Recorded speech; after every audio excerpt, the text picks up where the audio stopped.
Hey, this is Sean from Hufferfest, and I got John Gist from Planet Desert Rock Weekend 7. We're gonna talk about a lot of hip hop music. We're not gonna do that. I can't think of any funny hip hop things to say. Thank God. Yeah, man, we're gonna talk about Planet Desert Rock Weekend. Yeah.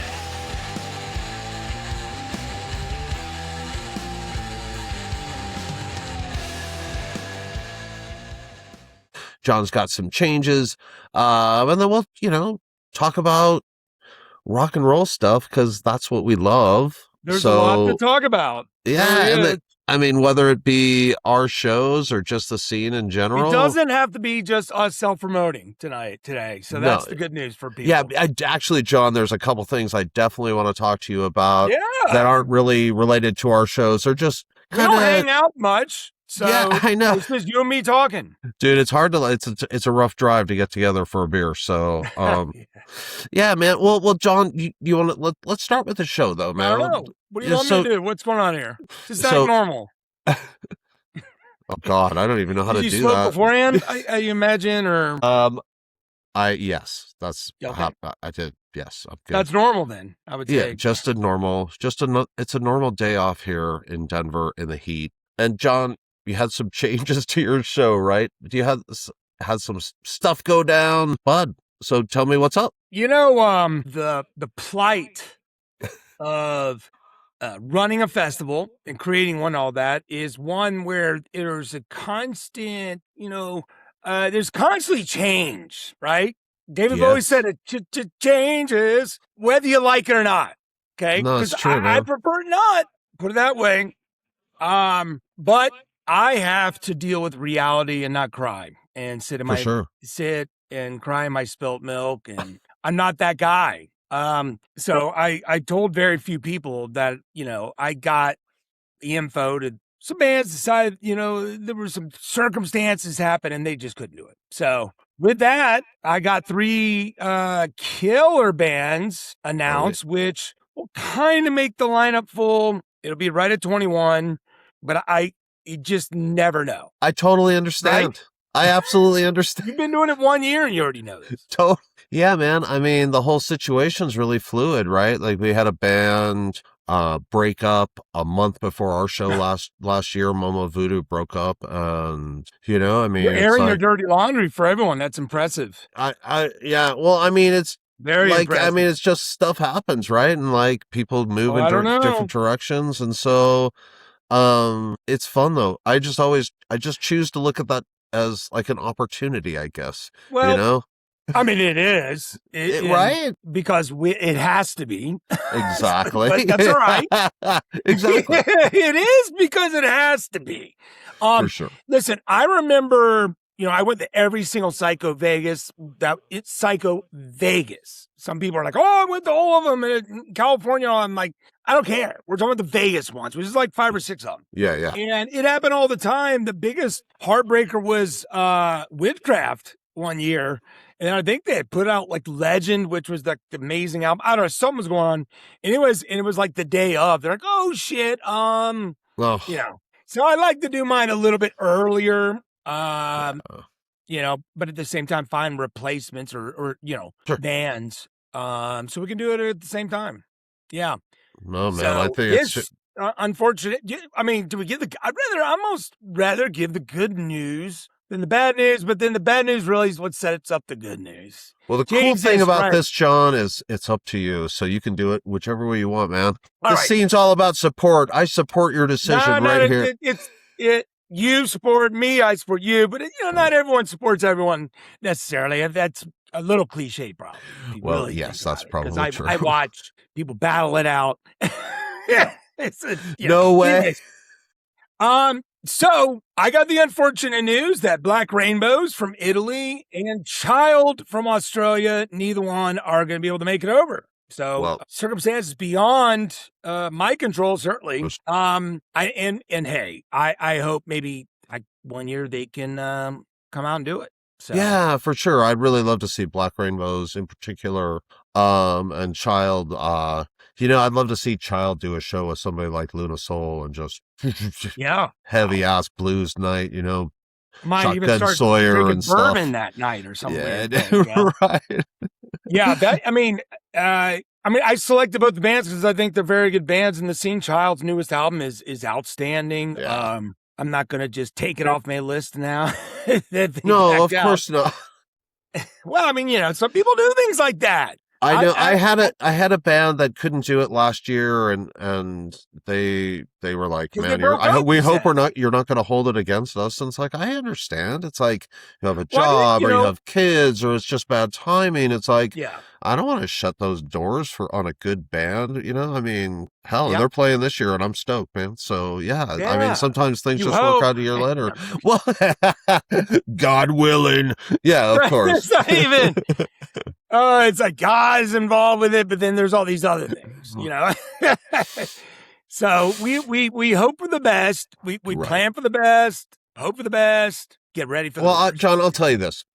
And Andrea and I had this conversation the other night, and I know you hate. I know you don't. I don't think you're comfortable with this, or you kind of always just kind of brush it off whenever I bring it up, man. But I'm coming to your show. And I know the bands that are going to be there are going to be kick-ass. So when something like this happens, whatever, man. It's like, sure, I'm bummed about Black Rainbows, but like, it doesn't affect how absolutely stoked I am and how much I'm looking forward to coming out to Las Vegas in January. I mean, that's like, dude, look at the list behind you. You can't because it's like probably just like a green screen, but I can see it behind you. And like that list is still insane. Like I can't wait. I can't wait to be in Vegas and see these bands, dude. So yeah, that's a bummer about, but it is. It's literally out of your control. But Black Rainbows is not. I mean, they're not playing a ton of shows of late, and there's all kinds of things going on. So it's time to move on. So with that, I kind of keep a running visual list. I mean, write it down. Everything's written down and like erase with pencil all the time, and just different worksheets. I just kind of stare at sometimes as I'm visualizing and changing shit, and sure, something will pop in my head. And so I'll start with that. 2 years ago, I was on the phone with this band, and because someone canceled, and so I thought I had them, and one of the guys had something else already planned with the family, so that was out. Yeah. Fast forward to this year, and it just randomly popped in my head. I'm like, oh my God. They really were psyched to come. I'm psyched to have them. I've met the guys, partied with the guys a little bit over the years at Psycho Vegas and Ripplefest, Texas, and that's the band ASG. Oh, hell yeah. Yeah. I see them right there, right behind you, John, on your list. Hell yeah. They've been around since literally the year 2000 or 2001. So, tell me about ASG then. For the people who don't know about ASG, and I'll admit right now. I mean, a lot of people in the scene will. If you actually check their numbers, you'll see that. But they're not overly active here of late. But Jason, the front man, did mention to me, we're recording some stuff right now. So that's cool. It's been a good while. But man, these guys have played all over the world, all these different festivals. They've played with Motorhead and Orange Goblin and well, damn. Meat Eater, of course. I think these guys are from down there near Wilmington, North Carolina, which is a coastline city, and it's great. It's my favorite city in the down there, and they live at the beach, like right next to it. All right. And so I've gotten to know them. They're what we call Eastern North Carolina boys, which I went to college at East Carolina. And these guys even have brothers and cousins that went to my college. I mean, it's, So anyways, man, I saw them at Psycho Vegas, Sean, at least twice. I mean, they're very high octane. There's no letting up. The gas pedal is down on that Camaro, and it is roaring. All right. I know I'll love it. I know I will love. I'm sure the live show will be fantastic. Yeah, they're on Relapse Records, which is not exactly a small label by any leaps. Oh no, I'm definitely familiar. They've done a lot of stuff. They did it. They killed it at Ripplefest just a couple years back. So yeah, I'm excited. They've been around. Hell yeah, I'm excited too. Take a look at their followers on Spotify and Facebook. I mean, they're a band that is 25 years in the scene in some capacity. So we know they'll bring it. They like to have a good time, so they're a social fun group, and they fit right in, right? I love that about the bands that come to your show. I probably mention this every time we talk too, but for me, that's what I wasn't expecting when I went to a festival for the first time. And the first time I went was Planet Desert Rock 4, and I just didn't realize I'd just be able to talk to the bands and go and smoke a J with the bands and hang out and talk to them about music. Yeah, it was great. I mean, or have a beer if that's their thing, or like, you know, I have got this picture with Solace that I just love, or, you know, and it's just they're in the van and they're drinking whiskey, and, you know, it's just like that kind of shit is cool. So I'm like almost never in the parking lot at the usual place, but I noticed you and your lovely wife, here's out there. I'm like, I'm probably gonna get robbed next time I'm in Vegas, but I buy the merch and then I take it out to the car. Yeah. That's why I'm in the parking lot. It has nothing to do with smoking weed or anything. Well, I mean, like that. Okay. I mean, it's not like you really literally. No, you don't have to. You really don't have to. Exactly. Yeah, I mean, I just think it's a cool environment. People have a good time. You know, if the bands need it, there is like a green room mish kind of scene in the back with the fridge and all that stuff. Oh, I'm sure. Yeah. If you haven't seen it, Sean, remind me and I'll take you back there. Yeah, cool. Man, I'd love to do that. Yeah, a few things. Got their own private bathroom. Hell yeah! I totally want to see it. Yeah. Why not? Did you go into the green room when you came to Bar 404? Because you're really tall. Did you go down there? Because you're super tall, man. Yeah, like someone said it to me. Like it might have been Seth. I was like, oh really?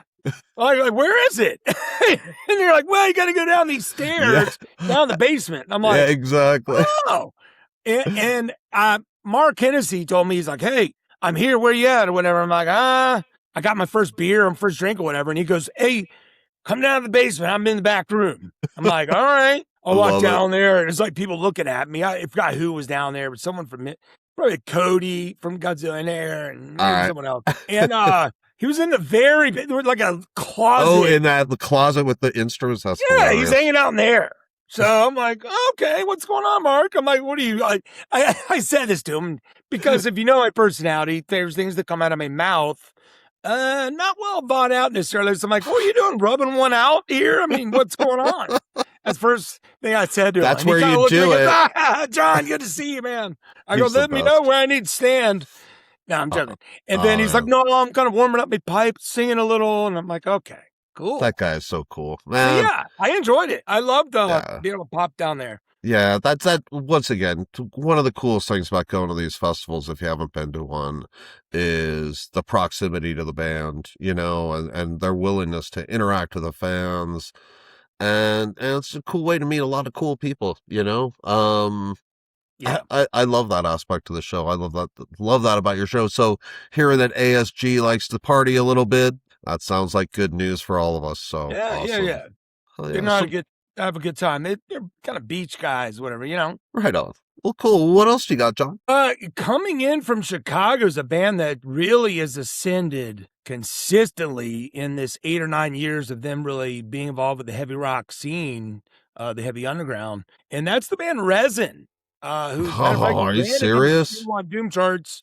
Wait, are you serious? Are you serious? Did I not tell you this before the show? Maybe I forgot. I might have forgot. Yeah, you did, but maybe it's just hit me, you know? It's like, well, the way you worded it, I wasn't quite sure if they were in or not. So, damn, I love Rezn. Yeah.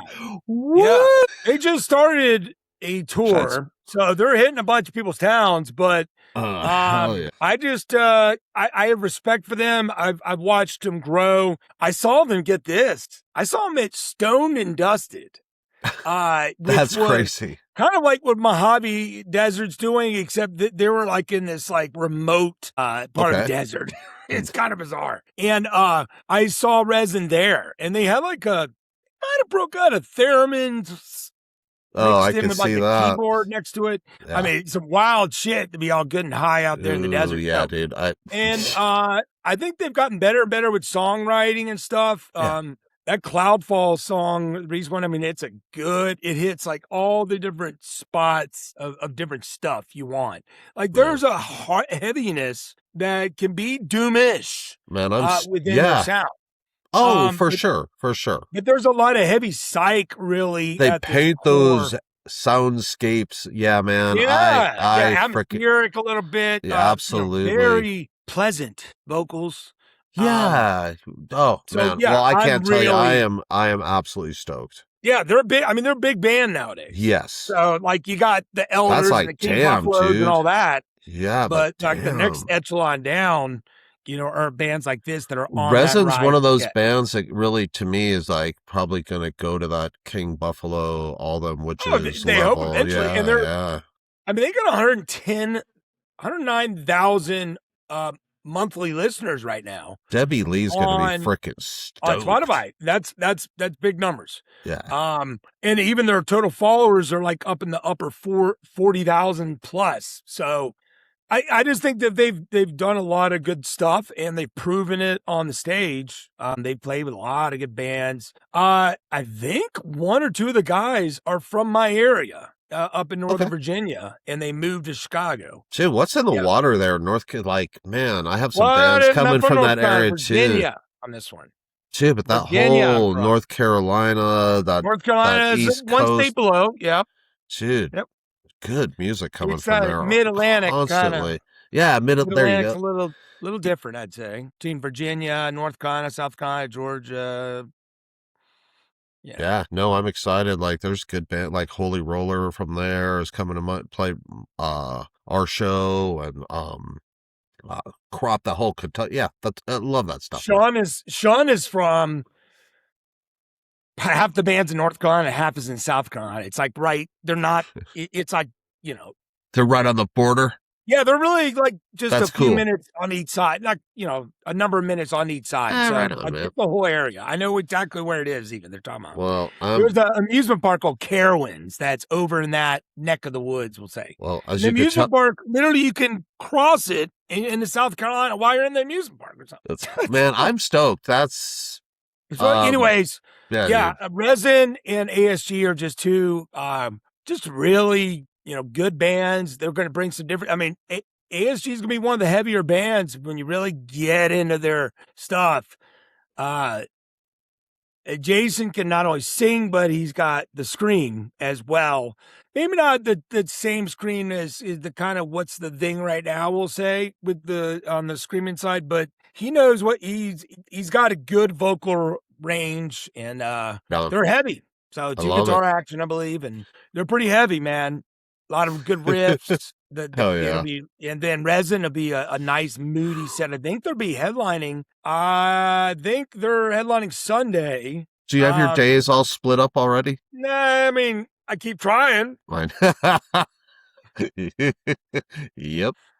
Yeah. Yep. So I get that. I got the basis of it. So, anyways, they're they're playing that Sunday for people that are like, don't be tired on Sunday or don't miss Sunday, because Sergeant Thunderhoof and Howling Giant are going to be playing that day as well, and they're going to do There's their no like, you must pace yourself, people, because you do not want to miss the Howling Giant Sergeant Thunderhoof thing. You don't want to fucking miss that. And Rezn, no, man, I like I'll obviously be there the whole time. I mean, it's usually are. Dude, I freaking love your show. I mean, I can't wait. It's fun. And like the lineup this year. Look, I even found my Greenleaf album and I put it out there. It's like, I love Greenleaf, and I do too. Seeing Mothership and Sasquatch. It's ridiculous. Your show's lineup is ridiculous, dude. It's awesome. Oh, thank you. That's super cool. I get to hang out and see Greenleaf for the first time though at Ripple Fest coming up here in less than a month. Yeah, so I'm not going to Ripple Fest this year. Don't forget my job is like, you have to be here sometime, Sean.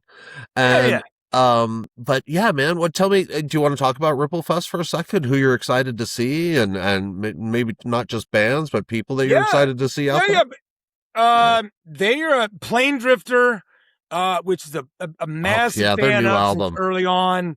For people like Elder and Weed Pecker and King Buffalo, bands like that, that is one of the seriously bright shining stars early on. Two releases. This one on Ripple. They're from Germany. Ryan's gotten to know them well over the years, and right on. He's got to play in a couple times because of bands not making it. Hey, wow, it's weird when that happens. So yeah, I'm looking really forward to playing Drifter and of course Greenleaf. Shit, yeah. I've not had the Yob experience, so no, me either, man. That's gonna be mine. I've heard that it's an experience, is what I've heard. Yeah, I don't know what it's going to be. Well, I'm looking forward to your review of that for sure. Yeah, I'm looking forward to Chemists. Haven't seen them since probably Psycho Vegas. So that's Denver rock. Woo! Yeah, they're metal. I mean, their new album's great. So I really like the new Chemist. That's gonna be easy to listen to leading up to the fest, because I like to listen to the music before the show, so I'm more familiar and tuned up. That's the way I like it. Super kick-ass band. Hell yeah. Yeah. What else was it? Was Daley Thompson, but they backed out. Whoops. Yeah, I think Daley Thompson backing out gave Luna Soul their opportunity to that's good news. That show. Because Luna Soul one time was supposed to go, and then they couldn't. Yeah. So they're going this year. I know Zeth is super excited. Luna Soul. Yeah, it's been great. I'm gonna plug my good buddy's band here. Luna Soul. Super excited to go down and play Ripple Fest with our new lineup with Jason Groves on bass. Man, they are super fun to watch. I know when they played Hufferfest last year and Braun Dabney from Crop got on, and it was awesome. They did a song together. I love Luna Soul. Can't wait to see them. I'll be interested to see how Dave handles the heat, Dude, Dave, it's hot. It's hot, But you know what, man? Andrea and I talk about it. I'm going to try. He should take his shirt off on the stage if he's playing outside, but he's not. I'm just not even going to mess He's not. He's playing Ripple one, I think. Maybe. I don't know. They have a little Ripple showcase thing going on too, but it might be a different night. I know it's hot there, but I don't remember. My memory of Ripple Fest isn't, I was dying because it was hot. No, my memory of Ripple Fest was, God damn, that was one of the best weekends of my life. And you were high as fuck the whole time. It's good music, people hanging out that you know. Dude, and I went that year where Dozer and Domcraft and Kal-El, and it was... Kal-El will be back. Dude, I know. I'm going to miss them in Denver because I'm going to be up in Michigan. They're playing. You know where they're playing? They're playing in that bar that we had the after party for Hufferfest. That Black Sky Brewery. That's where they're playing in Denver. Yeah, I know. So that's the best they could do. I think they just had I think there were some booking issues that weekend, but I know Bar 404 was not available, but no, man, but it'll be an intimate venue to see him in, that's for sure. If you want to meet Kal-El, that'll be the place to do it. So, but yeah, man, that year was great. And I remember meeting Dan Frick from Formula 400 and meeting all the Gozu guys and just meet. So yeah, believe me, I might talk some shit. I don't want to go to Texas because the weed laws or whatever, but I would just really do anything to be at Ripple Fest Texas this year. Sorry. So if you hear me say anything like that, it's just sour grapes, because man, that's a fucking fun weekend. So I'm jealous that you're going, man, but I know it's going to be a blast. I feel bad for Ryan. You smoke weed the whole time. I know Ryan. I can't imagine Ryan not playing at his own show, but I hope they get healthy. So maybe he is playing. He shall be on stage. Well, we'll see what happens. No, he's going to be on stage at least. Cool. A couple times. Yeah. All right. Well, on. HDQ's down for the count for right now, and that's all right. They needed a break. They've been on staff for a while. And it's going to be a fun-ass weekend. I mean, there's some heavy shit, too, like Dope Throne's going to be there. I mean, Yob is heavy, too. So I'm not overly familiar. I saw Dope Throne a couple months ago. God damn, they were good. Who? Dope Throne? Yeah, geez, they're so good. You're purging fucking dude, it's wild, man. It's like they're possessed on stage. It's fucking fun to watch. Might have to eat mushrooms that night or something. I would highly recommend. No, I haven't eaten them in years, really. I don't think so. I don't know. It's all right. Well, we can fix that next time you're in so I'm looking forward to all that. Yeah, I mean that line. So that's crazy. So hey, do we have everything? Do we have everything covered on your show? No. Well, let's talk about the rest of your show then. There's one more band. Segue back into one more band for Planet Desert Rock Weekend 7. Let's take care of the bands. Yes, shall absolutely. We? So the band Fostermother, which is a Ripple Fest veteran band, actually not playing this year, which is a great year for me to have them. Yeah, and no doubt. So I've been a fan of them since the very beginning. Early champion of the first album, which is primarily just the frontman wrote and did almost every single thing about that first one, and it kind of morphed into Stephen Griffin being more involved. And 3 albums deep, great stuff. I had him at a Vegas Rock Revolution show back when I was doing regular shows. I'm a Damped. Okay. Can't remember if they were with like Void Vader or 400. I mean, I had a great mix of like cool bands. Void Vader, I discovered by accident by ordering like a shit ton of Ripple CDs. Yeah. And just plugged it in one day. Yeah, that's what a kick-ass band. Yeah. They were Yeah. very, very good live, without a doubt. Yeah, I can imagine. I had them, a lot of times over to Vegas. So they were just like 5 hours away. And I could plug them in a Vamped or just do like some show with them and Great Electric Quest or War Cloud. I like those guys too. I love House of Broken Promises. We had like I mix and match all these different bands together like that for a good little bit of time. I mean, I did a lot of Vegas Rock Revolution shows over like a 4 or 5 year period. And you really still do that. That's really one of the cool things about coming out to your, coming out to your show. But one of the cool things is rock now. I don't do that shit anymore. But no, I'm joking. I love coming to your show because it's not just every band sounds the same. I love that about your shows. The festival thing, it's awesome. I look forward to it every year. Time's going at like warp speed anyways, as we're driving our way to a casket. So, it'll be here in no time. I mean, Ripple Fest will be here like this for me. Yes. Like it's literally like hanging out with my high school buds, staying in the same Airbnb we always stay in.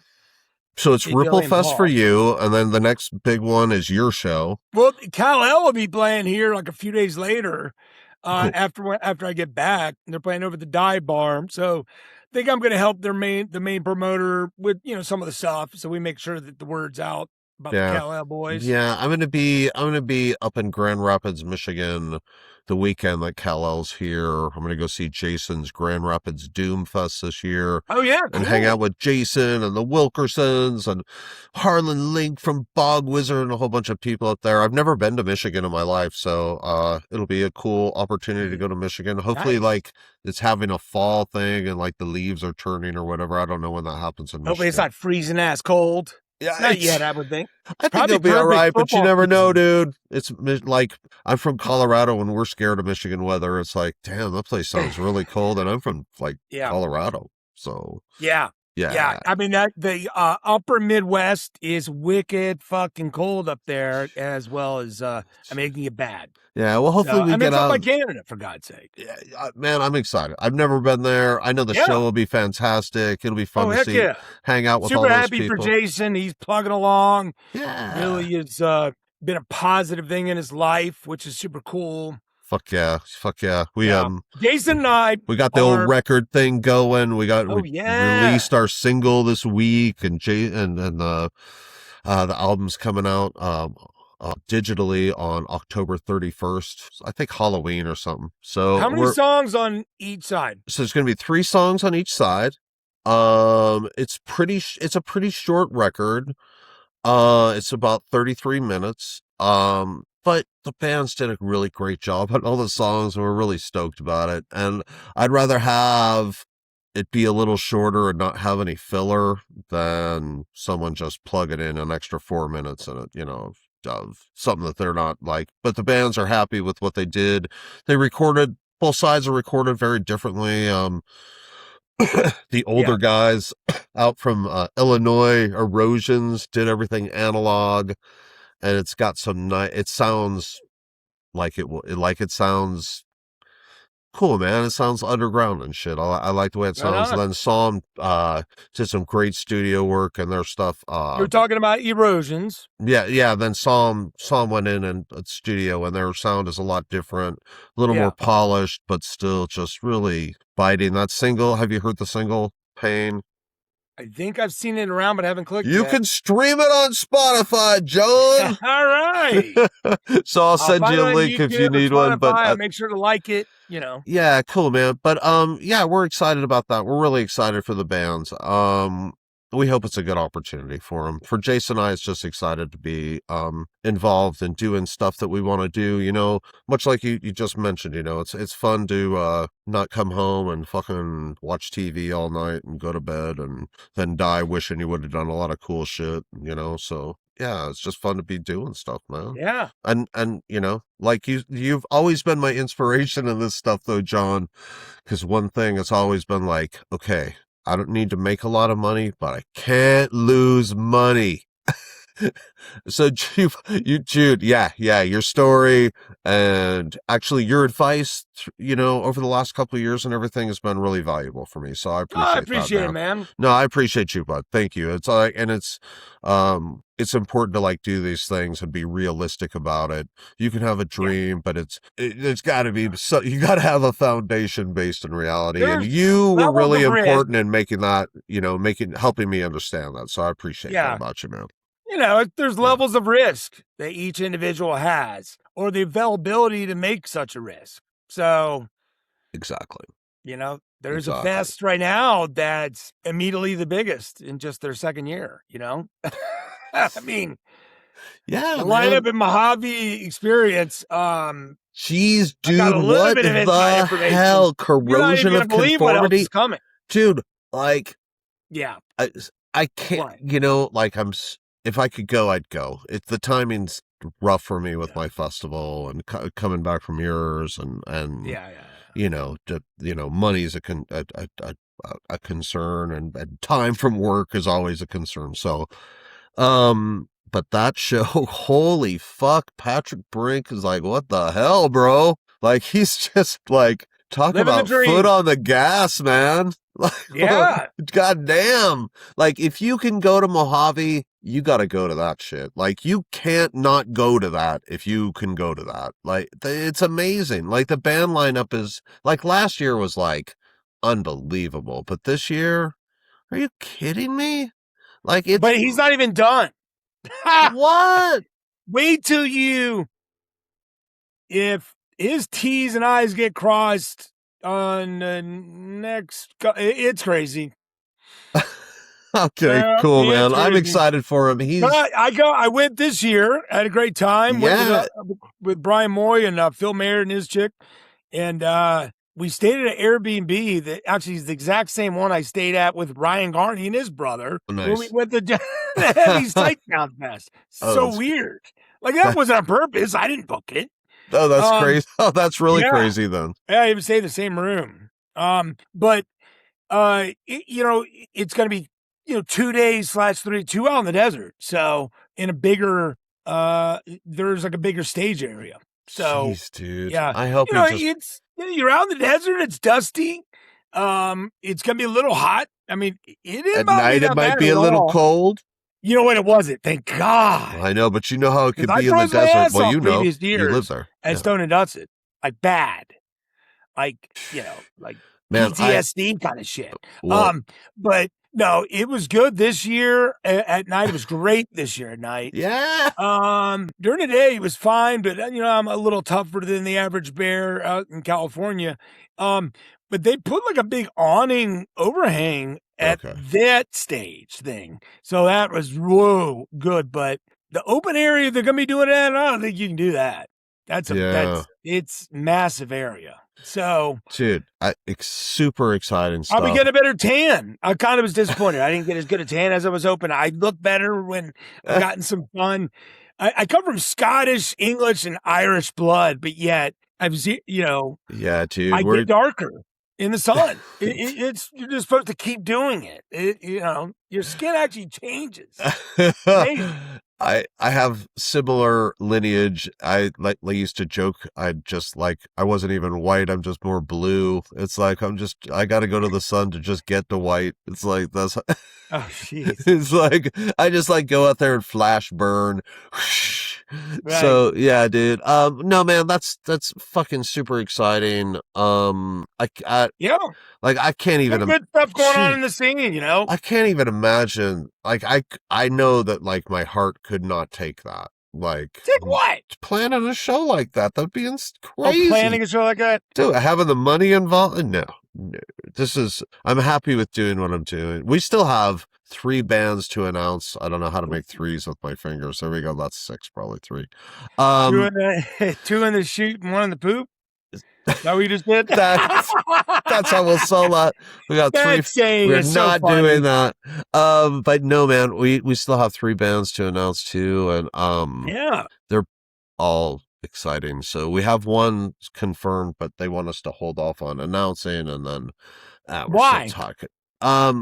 They have their reasons, and I respect them. Uh, But yeah, I'm excited. I want to talk about it, but I can't. So, and then, yeah, man. Oh, hey, so there was some like non-show stuff I wanted to talk to you about. So I saw this reel that this guy had on YouTube, and it wasn't from our scene, but he was talking about he's in a band, in a local rock band, and he was like, the most important thing I've discovered after 20 years of doing this is that the only thing people in the crowd care about are the vocals, and the vocals have to ride high in the mix, and that's the only reason that people will come back and see your band is if they that's learn the bullshit. words to your songs. And if Oh they God. and if they come and they and so I was love thinking vocals, about but no. so this you're exactly why you're who I wanted to talk to you about this. So I just want to say from my own experience, there is a certain joy in going to see a legacy type band and knowing all the words to all their songs and kind of getting to sing along. And I think in some ways, it's like the only way a band like Metallica can pull off a 2-hour set is that I know all the words to all the songs, and I can, it somehow it moves time differently. And so when I see bands like in our scene, I'm totally happy with 45 minutes to an hour, but I generally don't know the lyrics except maybe in 1 or 2 songs. And even in those, I probably only know the chorus. Do you think there's any validity to what that guy is saying about how important vocals are to live music? Well, what you framed earlier was different than what that was that you just framed. So I'll just say this. Not all music is supposed to have up and above and all this shit. The vocals, because sometimes that's not necessarily the strength. Venues sound different, and so you can't even always have it like that's the importance of that engineer, along with, of course, having a good system and them test driving it enough to know what it can do. It's same with albums. You know what I mean? I listened to a band from our scene recently, an album, and I've seen the band live, and they're awesome. Small, younger band, and I've heard the new album, and the vocals were, to me, way next level high than it needed to be. I mean, great singing, but let's not get carried away. Because I always look at guitar, it's like a 1A, 1B thing. Guitar's just a little bit below it, and then hopefully the singer sings at a high enough level that they can plow through regardless at a level. But the guitar riff for our scene, it matters. It's so. Do you think? Yeah, Do you think people in our scene have a more sophisticated way of listening to music or listen to music in a different way than maybe people listen to pop music? Because I think when that guy said what he said, I can see that being important in poppier genres of rock, Yeah. But like, I don't like, to me, my God, if the vocals are too high in the mix, I don't even want to listen to it. It's like, because I think the mix that I like from stoner rock is that the vocals are another instrument, not. But it's not just stoner rock. And I think a lot of times we have to stop with boxing ourselves in. There are a lot of bands that play in our scene and play these festivals all that aren't stoner rock as much as they're just rock and roll. Now, stoner rock is rock and roll, but when we start going, hey, well, what is stoner rock? Like when someone says like, oh, you listen to stoner rock? Okay, what is stoner rock? You know what I mean? That is nothing. And I feel like I got to get aggressive because they're doing some passive aggressive, slight. And so I'm like, well, real quick, what is stoner rock? I don't know, like Black Sabbath. I'm like, you think everything sounds like Black Sabbath that I listen to? That's it? That's all I listen to. That's retarded. Yeah. The whole the name is horrible. I hate the name. Doom too. It's just, but to the point, heavy rock. Do you think in rock and roll, where do you want the vocals? The songwriting is important. So there's just different kinds of music. So for me, like I listen to like a Sergeant Thunderhoof.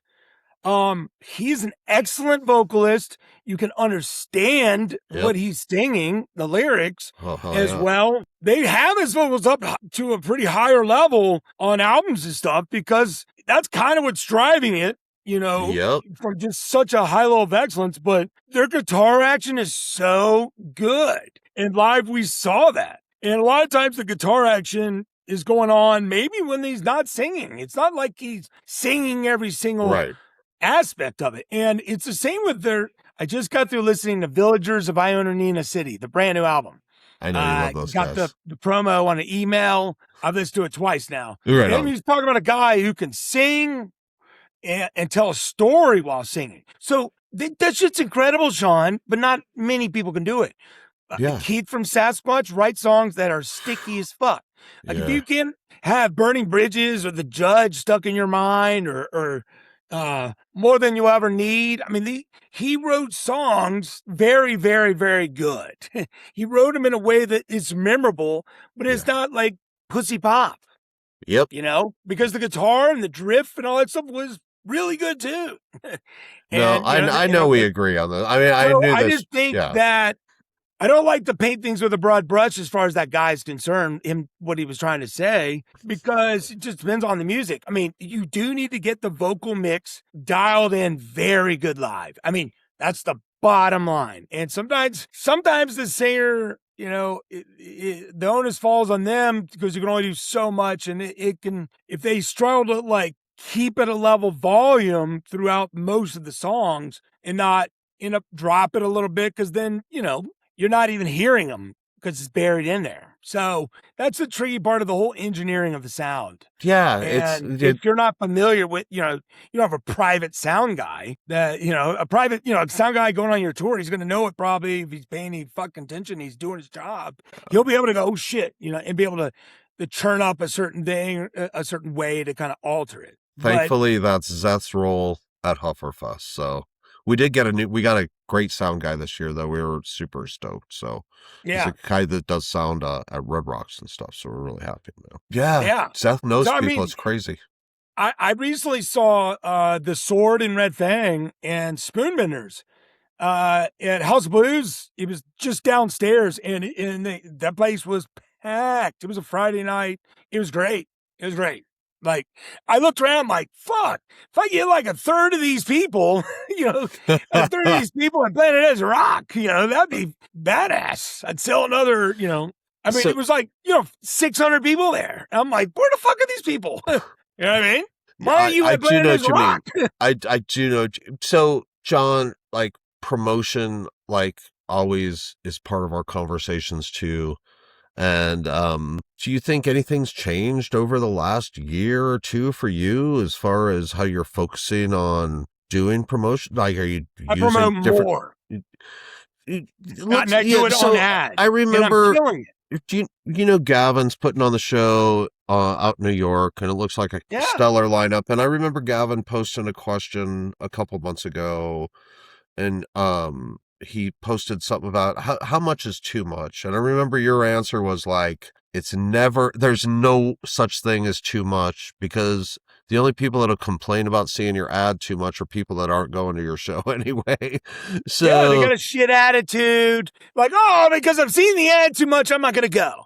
I mean, really, you want to tell them, okay, fuck off, and that's it, right? Let's move on.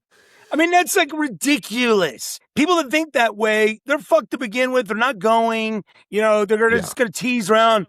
Oh, yeah, I'm going this year. Have you bought your ticket? No, but, next thing you know, a couple days before, I saw the ad too much. I don't want to go. I mean, I'm just being facetious, but you get the point. No, I totally get the point. Are you using? I just, listen, I run the ads because it's a statistical game, period, end of sentence. You build an audience that's large enough so people aren't seeing it every day. And you don't have to spend humongous amounts every day. And you make sure that it's hitting out there as it goes, and it's to the right people. Yes. And so you the taught me more people find out about the show, at least someone's tempted. And so, I've run. I mean, I spent more money than most of the festivals combined already, and I'm at 150% of pace. Yeah, man. Now, No, part of it has to do with it's a badass lineup. Part of it has to do with the festival is built the brand, but it doesn't matter what your lineup is if nobody knows about your show, right? So how's anyone going to know about anything? Yeah, man. So like I ran into that to Denver a lot after Hufferfest. I can't believe how many people I have come into my shop and they're like, "Oh, I love, Doom or the stoner rock thing." And they're like, and I'm like, "Yeah, did you come to my show?" And they're like, "We didn't hear about your show at all." And it's how would they hear about it? I mean, we ran the ad. I know it's like, wait, no, we ran ads and I put posters up, but what it really showed me is that, man, there's so much more opportunity to go out and do that. So are you doing anything new this year? Like, are you doing do you like fuck around with TikTok or do you like? Not on TikTok. I might be someday, but do you think what? Go ahead. I might shave and, get a haircut before then. I noticed you're growing the beard back. Nah, I'm down a goatee right now. I got to go in and out of that shit. No. I have a face that's built for a beard. I'm not ready for a gray beard. And it's gotten way too, Dude, that's so great. Because my hair, I have no chin. It's like, this is my fake chin. So I have to fake a chin. Yeah. So I don't forget. Well, TikTok, you were asked TikTok to stuff. Yeah. No, so do you think the avenues that you're using are pretty, is there anything that you wish you could do, but it's just like price wise, it's unrealistic or just, do you think, genre wise, there might be things that are like, rock and roll can't do that. Maybe hip hop could do. I don't know if I'm thinking that way about anything that pertains to me. Like I'm looking at bands in town potentially, which has access to very large fan bases as well, where you can target fans of kind of thing. So, but it's not cheap at all. But I think there are some positives behind that to look at. I'm an advocate for Facebook. Instagram is in the mix, but not as many clicks. But it's you watch the videos more probably. What's it like? I do pretty well on Instagram, but I have to admit I don't really understand how Instagram works. And clicks aren't that easy with Instagram. Watches are, but so it's hard to monetize that. But if you run ads there is a click option, but it's just not. I've noticed statistically not at any high velocity. I haven't ran a concentrated one yet. And it might be because literally, dude, I can go, all right, I'll spend $50 on this, on an ad for Instagram. I'm just going to do it just Instagram. I'm going to create it just for it. I got my right, audience I've created using the bands that are playing and other things like that. And you spend $50 on it. And if you get a sale, it pays for itself, right? Yeah. Yeah. It's that simple. You know what I mean? I believe it. Oh, no, I believe it. After we ran the ad for Hufferfest, I'm sold on that shit. So 100%. So when I do my last announcement, we're going to do that again. And then, we ran an ad for the album on Space Goat Records. We ran an ad for a week. And that we got a shit ton of hits on the website and sold some records.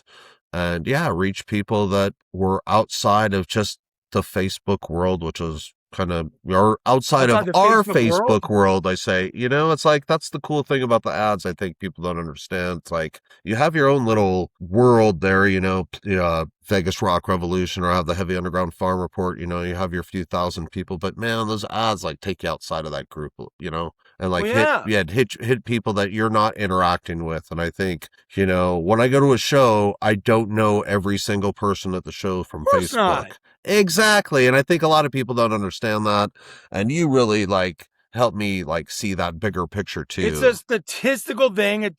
It's got to be done the right way. I still liken it some degree more of a sniper shooting than a machine gun. I know someone else that runs ads, and I've seen the way it's set up, and I'm like, man, that's full on machine gun, and there's like innocent people getting fucking shot. But right, your ad were really targeted. It's not concentrated. So I think it's important to have a concentration of who it is you're sending it to as well. Well, right. I mean, and you have to have access. I'm lucky enough to work with a lot of bands, labels, festivals, and so on. I have access to being able to pull out their fans, which are just Facebook people.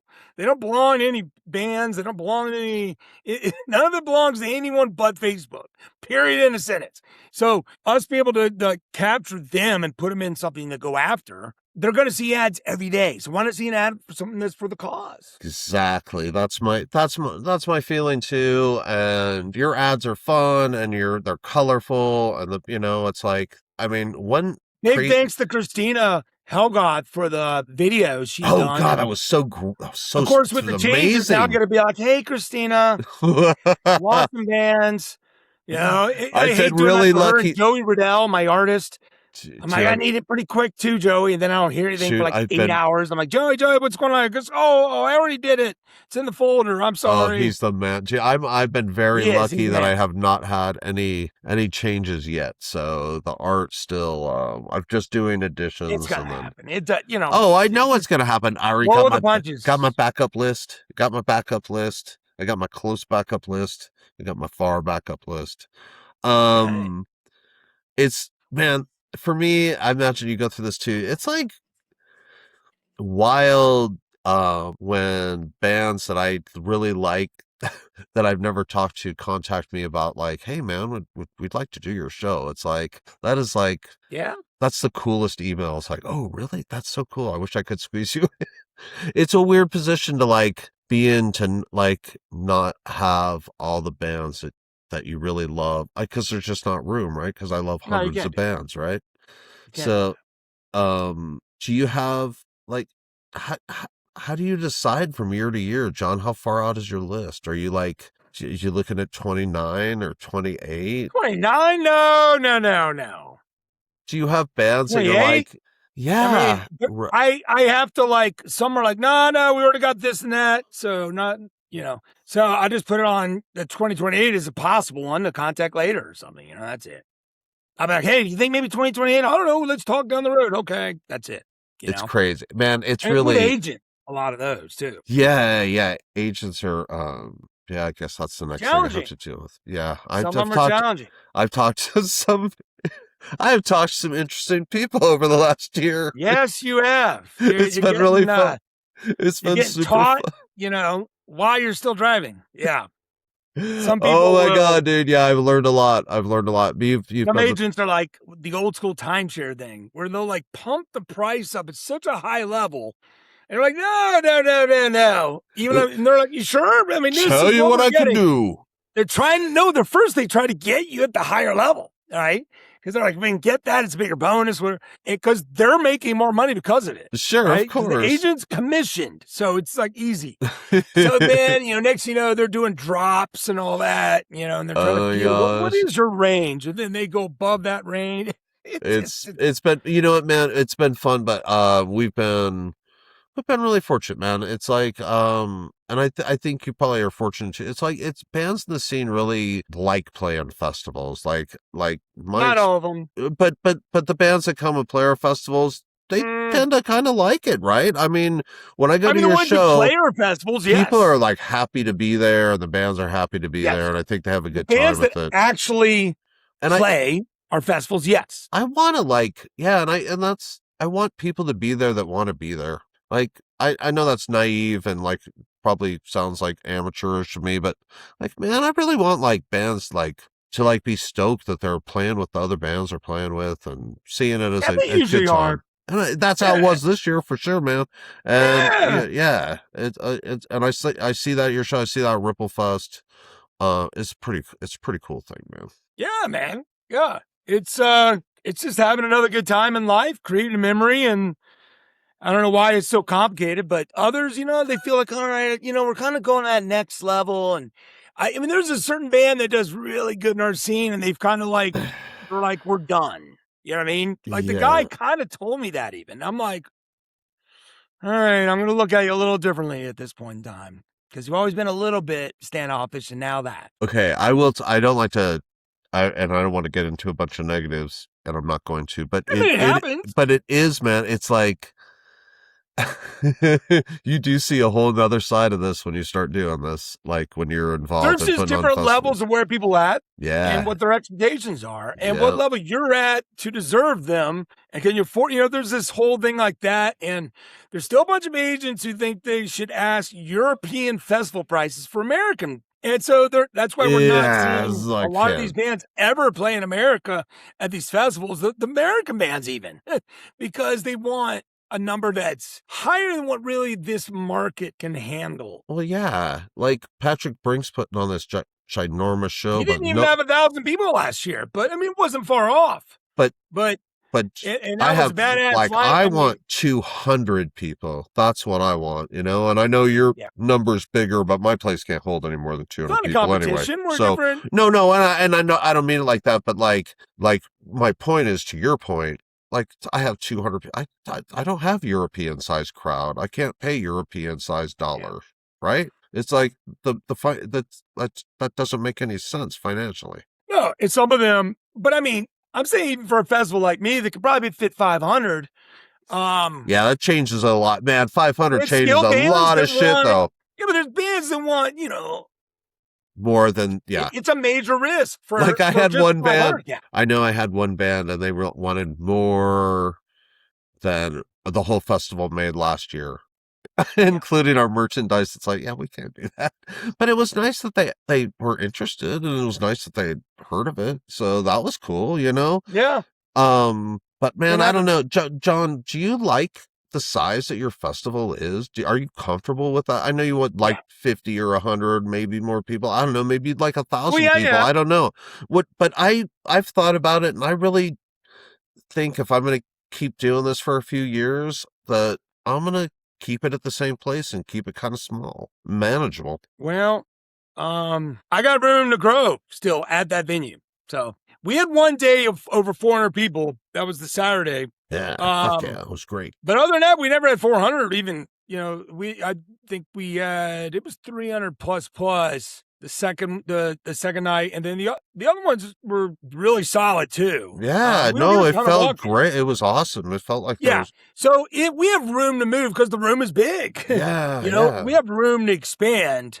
But there's a bigger picture fest that is it's a different thing, we'll say, that it would be a larger version of this, but with bigger bands. That is always in my head. And it's just a matter of, really me getting organized, putting some stuff together that could, math some of that stuff out, and then work on probably some investors. Yeah, like I think Denver could support a festival with bigger bands, but I don't want to be the guy that does it. I don't want to deal with the logistical nightmare that comes with all that, and fucking dealing with security companies and contracts and fucking sometimes the venues have security.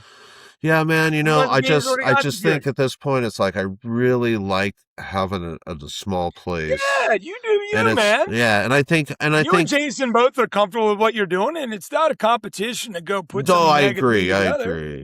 But man, we need good regional stuff. Yeah, but on the other hand, I'm so excited about a show like Mojave that it's just like I'd love to see that kind of crowd in the United States. I mean, I love this music, and like to me, that's like. I'd love to see a couple of those, and that's back to Ripple Fest. That's what's cool about Ripple Fest is such a nice big chunk of people in the same place, loving all the same music. So I'm jealous you're going, but man, I know it's going to be a great time. Yeah, I'm trying to hit a number of festivals each year at this point in time. It carves out something to do in life and look forward to.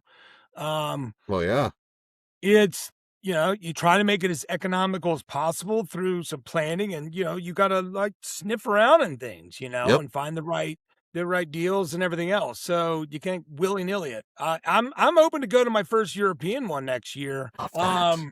Already got my 2 high school buddies saying that, yeah, go for it if that can happen. What's your festival that you want to go to in Europe? What's your dream festival? Well, there's a bunch of them. I'd like to go to a bunch of the Desert Fest ones, but I do have a vision of getting the Duna Jam. So Yeah, that would be the yeah. best. Hell yeah. But the Sonic thing out in Portugal looks cool. I've never been Oh to Portugal. yeah, dude. Oh my So God, for yeah, sure. the Desert Fest London for a long time has been something I've wanted to do, and I was gonna do it once, and then a band I think I helped 2 different bands get on there potentially, and the bands freaked out and canceled. I'm like, fuck, I'm doomed to never make it. But I my think that's during the bloodline same leads back weekend to as Hufferfest, so I can't go this year. I talked to the guitar player from Martin Wiseman. I was talking to Martin Wiseman, and he was like, "You should come out to Desert Fest, man. If you're going to come out to Europe." And the dates are like the same dates as Hufferfest. I'm like, "Well, I can't." What Desert Fest? London, I think. Oh. Yeah, he was like, "Come on out, man. It'd be blessed." And be like, "Oh, it'd be so much fun." It's a lot of money. I know. I think sometimes I think that's the only way I'm going to see Cyclona, so I'm going to have to go there. I got lucky. I've seen him. I saw him at Psycho a couple times, even. And I think I've seen him Psycho 2 different times. I've tried to get Phil back over, but just so you know, every couple of months I send Phil and Martin a little message on Messenger. I'm like, man, it should be great if you guys came to the United States. Just try to put the bug in there. We're doing what we can, John. I've chatted with Phil over the years. It just never happens. Those guys are awesome. I got to interview those guys, and they were just they're great. Fucking great guys. I've been a fan of them since the beginning. He'll tell you.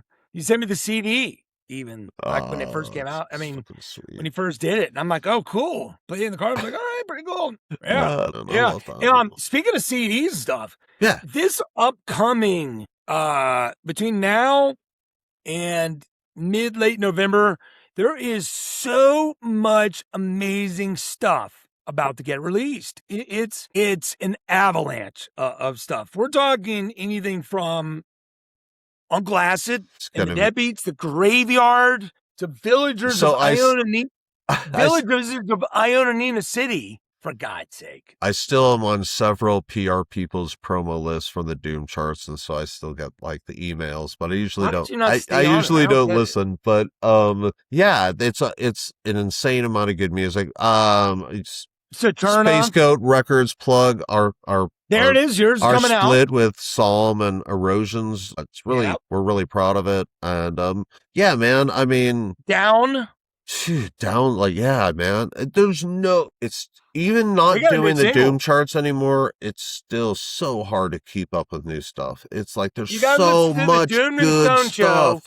There's so much good stuff. Doom and Stone Show. It's out once a month. Yeah, I did. 3 or 4 hours, but it will give you most everything that is really good that came out the previous month. Not everything, because we make some choices. You do an amazing job during wild card round. So there's 6 songs that we make a choice of out of 40. The top 40 bands, and so and then the top 10 are always on there, and you get to hear about a little bit of the background of them, and you get to hear a song. We play songs on our show. I love that. How do you? I never mind. That's a whole nother conversation. But how do you what? I don't do the production. I was like, how do you get the permission to do that? But, you don't get permission. No one get permission from who? I never did either. All right, never mind. Bands? Oh, you know what? The only permission I ever got, I sent Dan Frick an email. I was like, dude, I'd really like to use Whiskey Bent for my show on YouTube. And he wrote me back. He's like, absolutely, you can do that. And then I was at Ripple Fest, and I'm standing there with Andrea, and we've been there for like 15 minutes. And this guy walks up to me, and he's like, hey, are you Sean? And I'm like, yeah, I don't know who you are. He's like, I'm Dan Frick from Formula 400. I'm like, your fucking song rules. It was fucking, right. So that's, so no, dude, man, I think that's what you guys do. What you guys do is amazing, and that show is awesome, and I do listen to it. And even if I can't listen to the whole thing, the song list is like, my God, it's like fucking great, and it is representative of the music that I love. You don't have to listen to the whole thing at the same time. Exactly. It's there when you just pick it up whenever you want. I mean, it stops in the spot on SoundCloud and Spotify. It probably does on Apple and whatever. It doesn't like make it restart. Yep. And people just chew it off as they go. They don't try to take it all in. Some do. I listen to it myself. I listen to it usually all in one run. Well, it's a killer jam. But I'm doing other stuff, but I'm listening.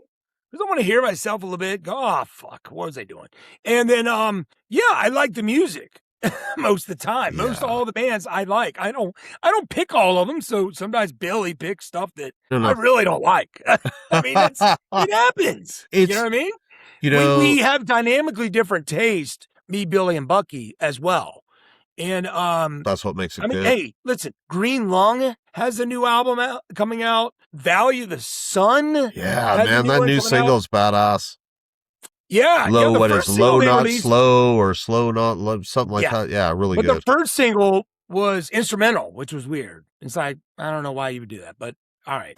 But the second single was really good. I think, I you know what, kind of being a little bit in the record side of things now and having to think about stuff like that. You should. Man, like when we had to pick one out of the 6 songs to be a single, like shit, that was agonizing. It was like, and I think we made the right choice, but that shit's hard. That's like all of a sudden, so choices like that, they are interesting. Does Psalm do a cover, right? Psalm does a cover. Yes, they do. Yeah. And I think you're going to love it. And okay, you guys might guess what it is, but yeah, they played it at Hufferfest and they fucking killed it. And so yeah, man, it's the whole thing sounds really good. We're really stoked. I think people are going to really enjoy the new Humulus. Yeah, I do enjoy the new Humulus. But I got the promo, and so I've listened to it once and then a couple times, a little here and there, some songs. So I'm ready for the second listen because there's some albums. I mean, for me, second, third listen are important stuff. I'll tell you what, a band that keeps popping up on my shuffle is All Them Witches.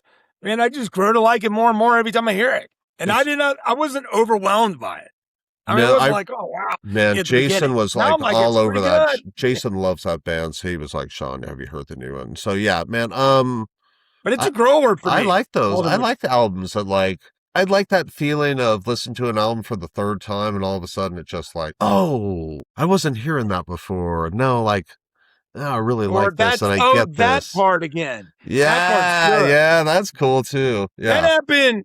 One is Saturna's 3 songs that they just put out. They put out like a video, a live sessions video of the first 3 releases from the new album coming out. And it's probably the 3rd or 4th time I heard this one song. I'm like, that guitar part that's the hook. That kicks in and then the vocals goes right with it. But it changes direction. I mean, I think Saturn is some of the best songwriters in the scene. I mean, of all these bands, like it's. Yeah, James they were and his gang they blew me away last year. They're making rock roll music. Dude, they're really great. They're one of the best. People don't realize it, but they're trying to also get it out there, but they're just posting. And so only a limited amount of people are going to see that. And if they don't use the proper tags and stuff, then even less see it. I mean, so we decided that we were going to hire a PR guy for the record. And we'll see how that works out. PR. We'll see how that goes. So, but yeah, man, like John, once again, when I made that decision, or Jason and I made that decision, you're like in the back of our minds, that whole, you gotta stop thinking about your local scene as everybody. And the Facebook is everybody. It's like, there's all kinds of people on the outside of that you gotta figure out ways to reach.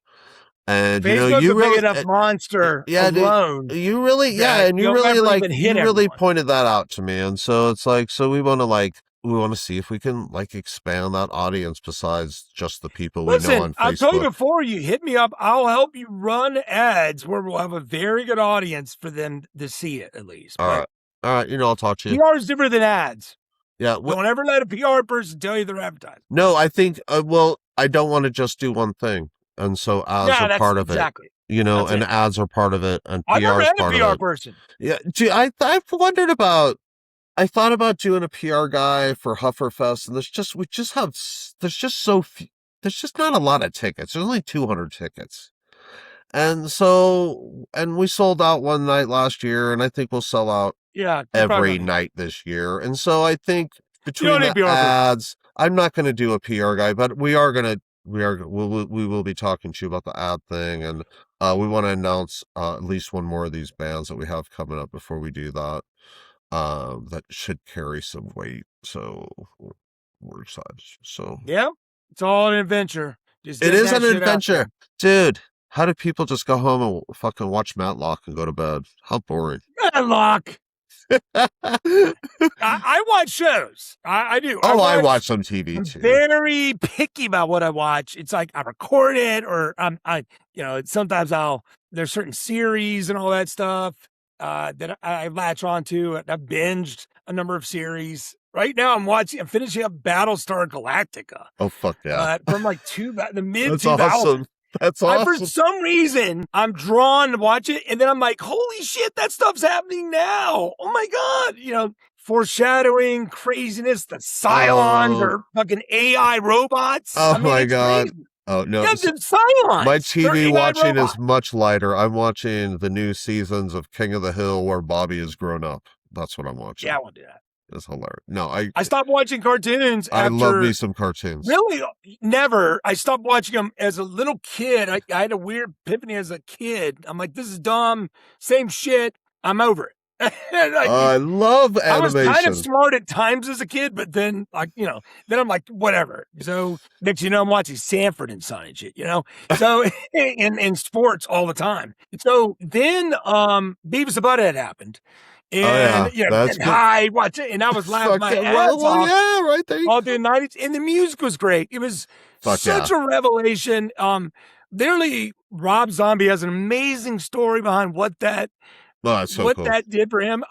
Pepper Keenan just did an interview with, I think the guy's name is Garza, and he talks a little bit about the meaning behind what happened then. And when he was at the studio, he said he at the studio or the recording, like something, he saw the fucking crown of thorns that Chris Cornell was wearing during Jesus Christ Pose, which this song is the most epic song for me ever that's been created.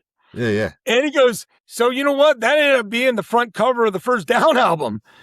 And I'm like, oh my God, that's so weird. Oh, wow. That's crazy. And then you have to look at it and yeah. All right, I gotta go. Yeah, that's amazing. I gotta check that out. Down. I didn't love the first song, but I trusted those guys should be pretty good. I mean, they're all real busy with other shit, too. Yeah, I'm gonna go see. I have tickets to go see Acid Bath next month. I've never been a fan. I don't know anything about. I don't even know how they're popular. I'm also baffled by how they're popular. Although I listen to albums a lot, I like them, but I'm. I just suck religious. How many albums do they have?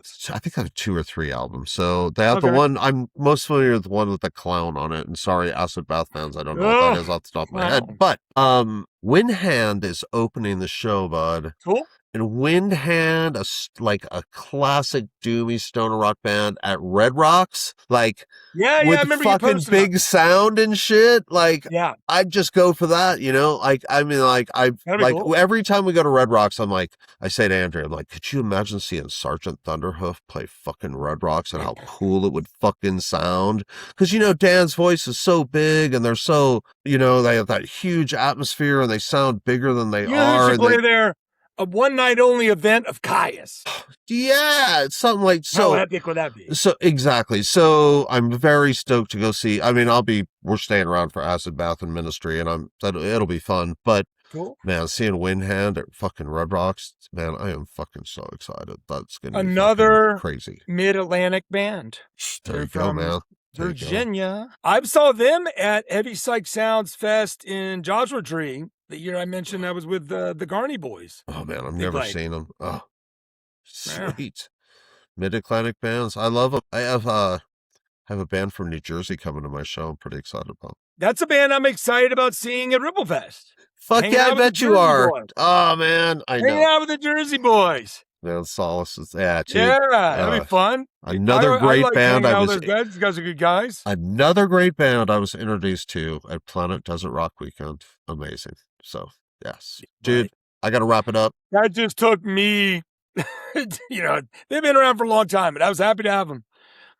You ready to wrap this up? Is that what you're saying? Yeah, dude. I think we got plenty of amazing material for all you desert stoner doomy rock and roll fans out there. I don't know why I'm pointing at my camera.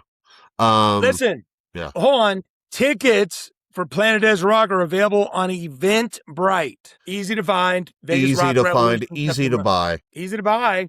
Yeah.